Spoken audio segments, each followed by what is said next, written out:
यहाँ सामाजिक जागरूकता कार्यक्रम हो रहा था, आप संचालन भी कर रहे थे, तो लोगों को राजनीति की तरफ कैसे प्रेरित किया जाए? जैसे सामाजिक जागरूकता कार्यक्रम चलता है वैसे राजनीतिक जागरूकता का कार्यक्रम कैसे चलेगा? इस पर कोई मतलब बिंदु था बोलने के लिए?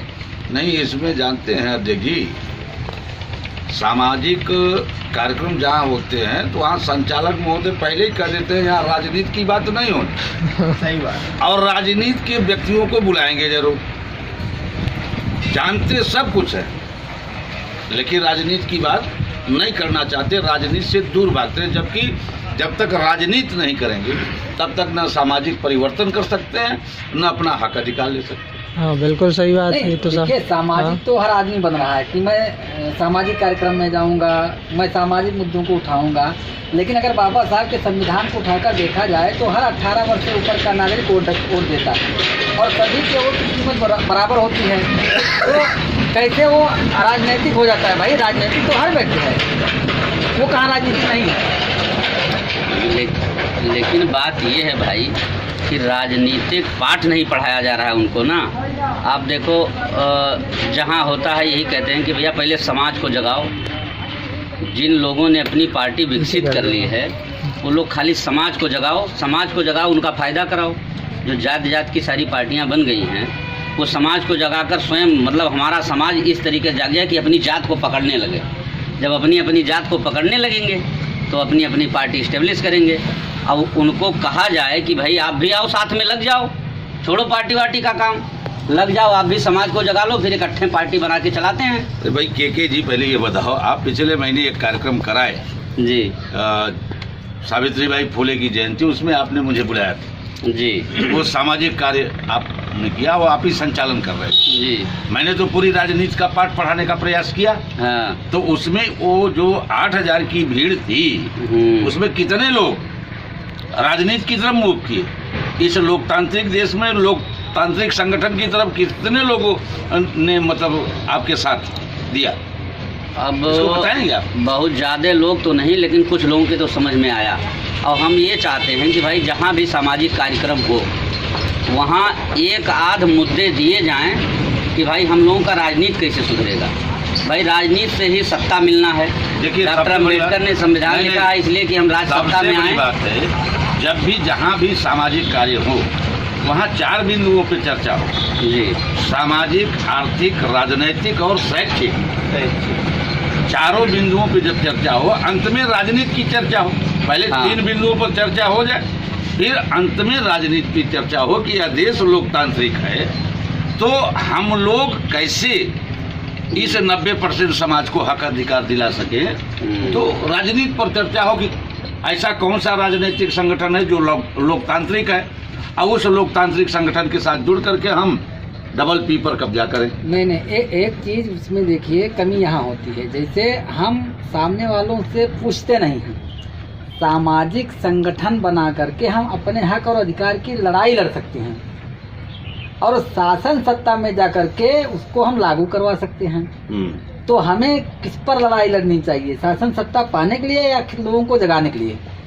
शासन सत्ता पाने के लिए। तो जब पाने के लिए लड़ाई लड़नी है हमको, तो उन्हीं से हमको अगला सवाल करना चाहिए जो सामने बैठे होते हैं कि आप चाहते क्या हो, सामाजिक जागरूकता या राजनीतिक जागरूकता? राजनीतिक जागरूकता से आपको शासन सत्ता मिलेगी और सामाजिक जागरूकता से केवल लड़ाई लड़ी जाएगी। मैं तो जहाँ भी सामाजिक कार्यक्रमों में जाता हूँ स्पष्ट लोग मंच पर बोलता हूँ कि सामाजिक परिवर्तन तभी हो सकता है जब तक राजनीतिक परिवर्तन नहीं होगा, जब तक राज सत्ता पर आपका बेटा नहीं बैठेगा तब तक आपका भला होने वाला नहीं है। हम तो बराबर बताते हैं। बाबा साहब ने भी कहा कि शिक्षित बनो, संगठित बनो जी।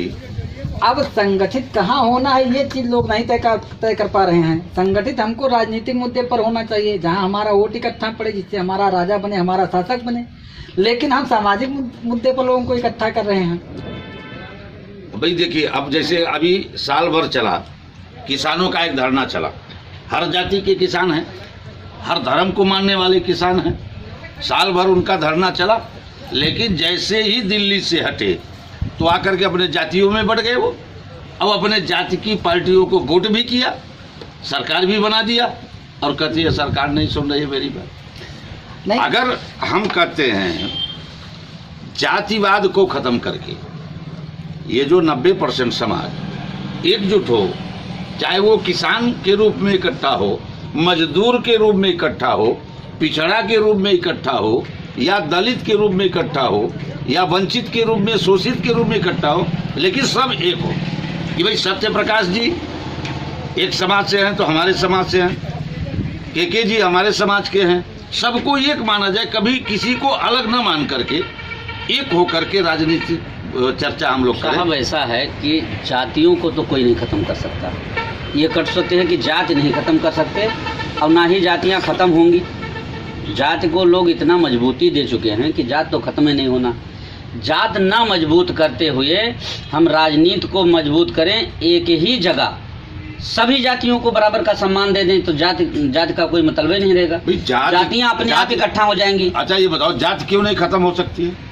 वकील आंदोलन करता है, वो हर जाति के वकील होते हैं, लेकिन वकील के नाम पे आंदोलन करता है। किसान आंदोलन करता है तो हर जाति धर्म के मतलब होते हैं। किसी संगठन किसान आंदोलन का नाम देते हैं, संगठन का नाम देकर सभी जातियों को जोड़कर मजदूर ऐसा काम किया जाए कि ताकि उनको ये ना लगे कि हम एक जाति के लिए काम कर रहे हैं। उनको ये लगे कि हम लोग एक ग्रुप का साथ। किसान ने आंदोलन किया तो किसान का बेटा व्यापारी भी होता है, किसान का बेटा सर्विस में भी होता है, किसान का बेटा सेना में भी होता है, किसान का बेटा सत्ता में भी होता है। लेकिन किसान का आंदोलन विफल कैसे हुआ? भाई वहाँ पर तो सारे लोगों को साथ होना चाहिए, सबको होना चाहिए। हमारे घर के लोग बैठे हैं और सरकार देख क्या रही है कि कैसे लोग बटे हैं। जितने लोग बटे रहेंगे वही इसी तरह से उसको लाभ मिल रहा है। जी जी। तो किसान के रूप में बाप को अलग कर दिया, नौकरी के रूप में बेटे को अलग कर दिया उसने। भाई नौकरी वाला किसान के साथ धरने में नहीं ना बैठा, और ना नौकरी वाला जब धरना करता है तो किसान बैठता है। यही कारण है ना कि जो बहकाने वाला है वो बड़ा समझदार है। हम 90% समाज के लोग इस चीज को समझ नहीं पा रहे। तो और हमारे समाज के लोग जब सामाजिक संगठन करेंगे तो शुद्ध रूप से वो कहेंगे कि राजनीति की बात नहीं करना है। लेकिन बहकाने वाला अगर वो धार्मिक आंदोलन भी करेगा, प्रवचन भी अगर उसका होता है, तो वहां भी राजनीति की बात होती है। वो राजनीति का पाठ पढ़ाता है अपने समाज को और लोगों को अपने साथ जोड़ने का काम करता है और लखनऊ दिल्ली की कुर्सी पे बैठ के मजा करता है। लेकिन हमारे समाज के लोग, चाहे वो पिछड़ा दलित कह लीजिए, चाहे शोषित वंचित कह लीजिए, चाहे बहुसंख्यक कह लीजिए, चाहे 90% का समाज, ये जब कोई सामाजिक आंदोलन करेगा या सामाजिक कार्यक्रम करेगा तो उसमें संचालक पहले ही कह देगा कि हाँ राजनीति की बात नहीं होगी। तो कैसे होगा? तो वहाँ जैसे जो कार्यक्रम के वहाँ कमेटी उनकी होती है, वो लोग पहले से कहते हैं भैया सभी राजनीतिक दलों के लोग रहेंगे, इसलिए वहाँ सामाजिक बातें ही की जाएं, राजनीतिक मुद्दे पर कोई बात ना हो। लेकिन राजनीतिक मुद्दे पर जब बात नहीं होगी, चर्चा नहीं होगी, लोग आपस में विमर्श नहीं करेंगे, विचार विमर्श, तो भाई उसका सलूशन कैसे निकलेगा? तो भाई अब ये सोचना चाहिए समाज को ना। ये देखिए कि 3,500 पार्टियां हैं, जातिवाद, वंशवाद, परिवारवाद की पार्टियां हैं। ऐसे नेता को क्यों बुला रहे हो जो आपको फूट डालने का काम करता है, जाति में बांटने का काम करता है, परिवार में बांधने का काम करता है? ऐसे संगठन के नेता को बुलाइए जो लोकतांत्रिक संगठन वाला हो, जो सभी जातियों को जोड़ने का, साथ में लेके चलने का काम करे। ऐसे लोगों को बुलाओ और वहाँ जो मैंने कहा कि 4 बिंदुओं पर चर्चा करो, सामाजिक, शैक्षिक, आर्थिक और राजनीतिक। उस कार्यक्रम में किसी पार्टी का नाम कहाँ लेना है आपको? आप पहले लोगों को राजनीति की तरफ मोड़ने का काम कीजिए। आदमी उस तरफ अट्रैक्टिव, आकर्षित हो कि हमको भी राजनीति करनी चाहिए, तब तो प्लेटफॉर्म की तलाश करेगा कि भाई पार्टी कौन सी बढ़िया है, कौन सी लोकतांत्रिक है, कौन गैर लोकतांत्रिक है। लेकिन हम राजनीति की तरफ उनको मोड़ ही नहीं पा रहे हैं। हम तो केवल सामाजिक जागरूकता के नाम पर कार्यक्रम चलाए जा रहे हैं। ये चीज है कि अभी जो दलित, पिछड़ा और माइनॉरिटी समाज है, इसमें से लगभग अभी मान के चलिए 60% लोग ये कहते हैं भैया राजनीति से हमको कोई मतलब नहीं, राजनीति से हमें कोई मतलब, राजनीति से बहुत दूर है। और जिसको बता रहे हैं कि भाई 10% हमारे सर पे राज कर रहे हैं, बैठ के ये कर रहे हैं, उनके घर का प्रत्येक व्यक्ति राजनीति करना जान रहा है। अगर पूरे घर में प्रत्येक ना जानते होंगे तो एक आध तो जरूर होगा एक घर में। और इनको पता नहीं क्या राजनीति से एलर्जी है, इनको पता नहीं कहाँ लगना है, किस दिशा में जाना है, क्या करना है। वो लोग अपनी राजपाट के लिए चक्कर में सब कुछ छोड़ के राजपाट की तरफ जा रहे हैं, और ये राजपाट को ही नहीं तवज्जो दे रहे हैं, तो कहाँ से इनका कल्याण होना है? जब सारे ताले वहीं से खुलेंगे, वहाँ वो जाना नहीं चाह रहे, वो दिशा में घूमना नहीं चाह रहे, तो क्या होना है? इनका कहाँ कैसे भविष्य उज्जवल होगा? दलित या ओबीसी के नेता हैं, ये जब तक निजी स्वार्थ छोड़कर एक होकर के साथ नहीं आएंगे तब तक यही पार्टी राज करेगी, दूसरी पार्टी पनपनी नहीं।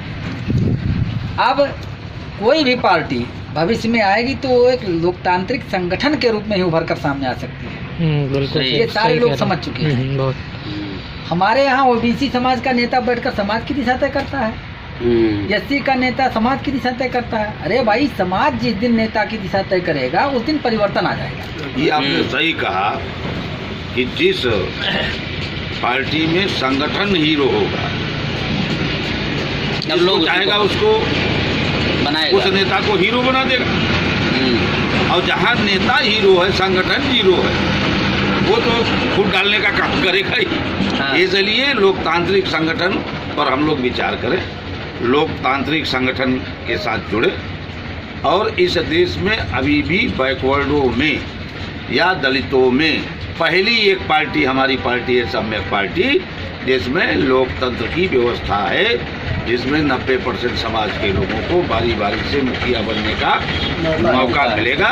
बाकी जितनी 3500 पार्टियां सब जातिवाद, वंशवाद, परिवारवाद पर है, इनसे भला होने वाला समाज का नहीं है। इस संदेश को, इस मैसेज को हमें लोगों तक पहुंचाना होगा। जन जन तक जब हम पहुंचा पाएंगे अपनी बात, ये तो तब लोग हमारे साथ आना शुरू कर देंगे। ये तो गली कूचे में पहुंचाना पड़ेगा, और मेहनत करके आप लोगों बिल्कुल को बिल्कुल। जब हम लोग गांव-गांव, घर-घर तक इस बात को पहुंचा ले जाएंगे, वो दिन पार्टी ऑटोमेटिक डेवलप कर जाएगी। समय लगेगा, समय लगेगा, थोड़ा समय लगेगा। बात हम लोगों की अच्छी है, सच्ची है, ठीक ठाक है, इसलिए लोग आकर्षित बहुत तेजी से हो रहे हैं। दूसरी कमी हम लोगों में ये है कि हम इसको निचले स्तर पर पहुंचा नहीं पा रहे हैं। पहुंचाने के लिए ये विचार किया जाए, हम सोच रहे थे अध्यक्ष जी कि कुछ 10-20 कार्यकर्ता, 10-20 कार्यकर्ताओं की एक ऐसी टोली बनाई जाए कि जिस जिले में लगें, हफ्ता खंड लगे ही रहें, अलग अलग ग्राम सभाओं को लेकर उनकी मीटिंगें चलती रहें, कि निचले स्तर तक हमारी बात कम से कम पहुंच जाए। ये लोकतांत्रिक संगठन की व्यवस्था, चूंकि अब ये जान लीजिए लोकतांत्रिक संगठन ही चल पाएगा, और जब तक लोकतांत्रिक संगठन बनेगा नहीं, लोकतांत्रिक पार्टी बनेगी नहीं, तब तक ये मान के चलिए आप विरोधी पार्टी को हरा नहीं पाएंगे। और ये जो सूबा बनाए बैठे हैं लोग ना कि हम अपनी जाति की पार्टी को, मैं ये लड़ाई में मैं आऊंगा, उनको कदापि नहीं आना है। सबको राष्ट्रीय अध्यक्ष बनना पड़ेगा। अभी ये मत सोच ले कि शिव प्रसाद विश्वकर्मा राष्ट्रीय अध्यक्ष। हमारा एक छोटा सा भी कार्यकर्ता, जो भी कार्यकर्ता है, सब अपने को राष्ट्रीय अध्यक्ष समझ ले। और अगर दिन में हम तो बराबर कहते भी हैं कि भाई, कुछ लोग कहते हैं हमारे पास समय नहीं है। अरे बाजार जाने का समय है, रिश्तेदारी जाने का समय है, मेला जाने का समय है। आप रास्ते में कम से कम 2-4 लोगों से अपने पार्टी का चर्चा करिए जी, अपने पार्टी की विचारधारा बताइए जी, अपने आप आंदोलन खड़ा हो जाए। नहीं साहब, हम ये कह रहे हैं कि जैसे ग्राम स्तर पे और जैसे शहर में है तो वार्ड स्तर पे पार्टी का हम करें, प्रदेश से हो सके जो 8-10 वक्ता चुन लिया जाए, 10 वक्ताओं का एक संगठन बना दिया जाए, उनके लिए गाड़ी व्यवस्था हो जाए, वो अपना निकलें, और जो है कार्यक्रम जिला वाइज हर जिले में वो लगाए जाएं, और वहाँ के जो लोकल कार्यकर्ता, जिला अध्यक्ष हों या विधानसभा अध्यक्ष हों, एक एक वक्ता एक एक लोग के साथ लग जाए, ग्राम सभा वाइज या वार्ड वाइज लोगों तक केवल ये बात पहुँचा दे, तो ये मान के चलिए 2027 के पहले इतना बढ़िया ज़बरदस्त व्यवस्था इसका रिजल्ट आएगा जिसका कोई जवाब नहीं। एक तरफा लोग, तब ये बड़े नेता संघर्ष बड़े नेता करने नहीं आएंगे। बड़े नेता तो बनी बनाई पार्टी में मलाई खाएंगे। ये तो हम चाहते हैं कि हमारे पास पूर्णकालिक कार्यकर्ता हों, लेकिन लोग समय नहीं देना चाह रहे हैं ना। सब ये सोचते हैं बड़े नेता तो बनने के बाद डफली बजाने चले आएंगे, कहेंगे भैया अब एक साथ आप कार्यक्रम पार्टी सम्मिलित हो रहे, किसी टिकट आप हमको दिलाएंगे। मान लीजिए बलरामपुर में आए हैं तो रात्रि में कम से कम 2 से 3 गांव कार्यक्रम कराया जाए, और वो भी पदयात्रा के माध्यम से जी। जिस पुरोहित में पहुंचा जाए वहाँ अपनी बात रखें, फिर दूसरे पुरोहित जा जाए, फिर तीसरे जहाँ नाइट हाल्ट करना हो वहाँ कार्यक्रम करके आराम से सोया जाए। अब जहाँ लास्ट प्रोग्राम किया जाए उन्हीं के यहाँ आटा मंगवा के लग जाए, भौजी चोखा चल जाए वहीं, अब वहीं बिछा दिया जाए, सो जाए। यही विचारधारा से आप लोग काम करिए। धन्यवाद। बिल्कुल।